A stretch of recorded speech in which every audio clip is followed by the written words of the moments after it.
Mammukka MT Hariharan കൂട്ടുകെട്ടിൽ വീണ്ടും ഒരു സിനിമ വരുന്നു എന്നുള്ള വിവരം കഴിഞ്ഞ ദിവസങ്ങളിൽ നിങ്ങൾ എല്ലാവരും അറിഞ്ഞതാണ്. ഇപ്പോൾ ഇത് ആ ഒരു ചിത്രത്തെക്കുറിച്ചുള്ള സ്ട്രോങ് റൂമേഴ്സാണ് പുറത്തു വന്നിരിക്കുന്നത്. അതിലേക്ക് വരാം. അതിൻ്റെ മുന്നേ മൂവി പ്ലസ് മീഡിയ എന്ന് പറയുന്ന നമ്മുടെ ചാനൽ ആദ്യമായിട്ട് കാണുന്നവരാണെങ്കിൽ സബ്സ്ക്രൈബ് ചെയ്യുക. മമ്മൂട്ടി ഹരിഹരൻ MT കൂട്ടുകെട്ടിനെ കുറിച്ച് പറയുകയാണെങ്കിൽ അതാത് കാലഘട്ടത്തിൽ ഇൻഡസ്ട്രിയിലെ ഏറ്റവും ബിഗ് ബഡ്ജറ്റ് സിനിമകൾ ഒരുക്കിയ ടീമാണ് ഈ ഒരു ടീം.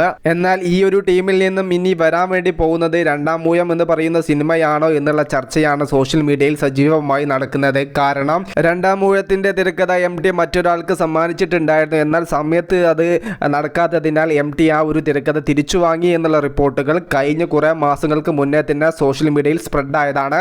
നായകനിരയിലെ നട്ടെല്ലായി മമ്മൂക്കയെ നിലനിർത്തി പുത്തൻ ടെക്നീഷ്യനെ എല്ലാം കൊണ്ടുവന്ന് ഗംഭീർ ആർട്ടിസ്റ്റിനെയും കോ ആർട്ടിസ്റ്റായിട്ട് ഉൾപ്പെടുത്തിയിട്ട് പുത്തൻ സിനിമ ഓണായി കഴിഞ്ഞാൽ, ഈ ഒരു പ്രോജക്റ്റ് ഓണായി കഴിഞ്ഞാൽ മലയാള സിനിമയിലെ ഏറ്റവും വലിയ പ്രോജക്റ്റ് ആയിട്ട് സോഷ്യൽ മീഡിയയിൽ നിന്ന് കത്തും. കാരണം വേണ്ട വിധത്തിൽ ബഡ്ജറ്റ് ചെയ്ത് കൊടുക്കുന്ന പ്രൊഡ്യൂസറുടെ പേര് തന്നെയാണ് ഈ ഒരു ചിത്രത്തിന്റെ കൂടെ ചേർത്ത് വെച്ച് പറയുന്നത്. വേണു കുന്നംപള്ളി കാവ്യ ഫിലിംസ് പ്രൊഡക്ഷൻ ടീമിന്റെ തലവൻ മാമാങ്കം എന്ന സിനിമ അയാൾക്ക് വേണ്ടത്ര രീതിയിൽ ഇഷ്ടപ്പെട്ടില്ല എന്നതാണ് അദ്ദേഹം റിലീസിന്റെ ശേഷം പറഞ്ഞത്.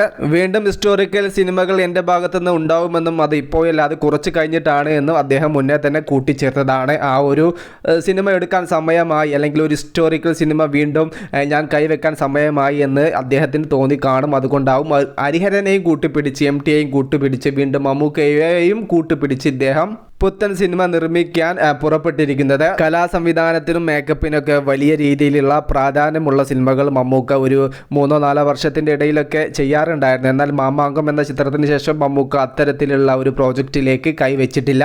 മമ്മൂക്ക മഹേഷ് നാരായണൻ മൂവി പൂർത്തിയായി കഴിഞ്ഞാൽ മമ്മൂക്ക ഈ ഒരു ചിത്രത്തിലേക്ക് 2025 പകുതിയോട് കൂടെ ജോയിൻ ചെയ്യും എന്നുള്ള റിപ്പോർട്ടുകളാണ് പുറത്തു വന്നിരിക്കുന്നത്. എന്തായാലും അത് സത്യമാവട്ടെ, ഉടൻ തന്നെ ചിത്രത്തിന്റെ ഒഫീഷ്യൽ അപ്ഡേറ്റ് കാര്യങ്ങളെല്ലാം പുറത്തു വരട്ടെ. ഏത് ഇൻഡസ്ട്രിയിലെ നായകന്മാരെക്കാളും മമ്മൂക്ക ചരിത്രം വേഷം ചെയ്യാൻ ഒരു പടി മുന്നിൽ തന്നെയാണ്. വിഷയത്തിൽ നിങ്ങളുടെ അഭിപ്രായം ജസ്റ്റ് ഒന്ന് കമന്റ് ആയിട്ട് രേഖപ്പെടുത്തുക. മൂവി പ്ലസ് മീഡിയ, ഞാൻ ജനുജനാസ്.